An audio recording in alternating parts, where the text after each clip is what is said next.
Voilà, le Premier ministre, Emmanuel Macron, qui s'est montré très ferme hier. Et puis on le disait, on avait ce témoignage de Mathias Sinbar. Il était avec le Premier ministre en Russie, à Moscou. Et puis c'est à l'arrivée, à l'atterrissage dans l'avion que Benyamin Netanyahou apprend cet attentat et puis décide de plusieurs décisions qui ont été prises juste après. L'arrêt de ces permis pour les Palestiniens en Israël. Et puis également de reprendre cette vie normale. Dror le disait, c'est habituel, les Israéliens y sont habitués.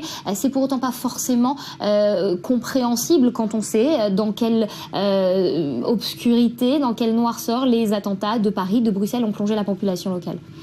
Oui, malheureusement, en Israël, ce genre d'événements, ça n'est pas des événements récents comme en Europe. Ça fait plus d'un siècle que ce conflit existe et que ces attentats existent, même avant même l'établissement et l'indépendance de l'État d'Israël. Et justement parce que cela fait partie de notre réalité, d'une certaine manière, les Israéliens, tout en étant très vigilants, se sont habitués à reprendre la vie, d'abord à réagir immédiatement et de façon très rapide à ce genre d'attentat en termes de soins médicaux, mais également à reprendre la vie. C'est effectivement un des aspects de la vie israélienne. Emmanuel, que vous avez dans vos classes, quand vous donnez vos cours à l'université de Tel Aviv, ils en pensent quoi? Ils sont conscients de vivre une réalité qui est partagée par de plus en plus de villes européennes et dans le monde également, mais est-ce qu'ils sont conscients de vivre une réalité un peu particulière tout de même? Oui, ils sont nés dans cette réalité, justement parce qu'ils sont étudiants dans une université qui a beaucoup d'étudiants internationaux. Ils savent bien entendu ce qui se passe dans le reste du monde, et puis nous sommes à l'âge de l'Internet. Mais je crois que de plus en plus aussi, ils réalisent, comme le reste de la population, que ces phénomènes existent également en Europe, qu'ils existent aux États-Unis.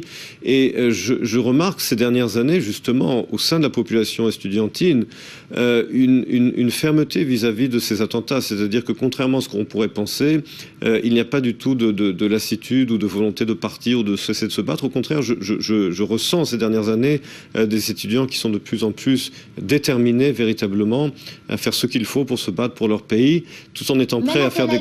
qu'on dit être une bulle un peu bobo, c'est ce qui ressort. Mais c'est un mythe parce que véritablement la population, en tout cas de Tel Aviv, de l'université, je vois mes étudiants en tout cas, tout en étant prêts à faire les compromis les plus grands possibles pour la paix, sont très fermes sur la défense de leur pays et sur la condamnation du terrorisme. Et ça, véritablement, je le vois au sein de la population estudiantine. The show must go on, c'était peut-être le maître mot hier après cet attentat. Alors justement, on va rejoindre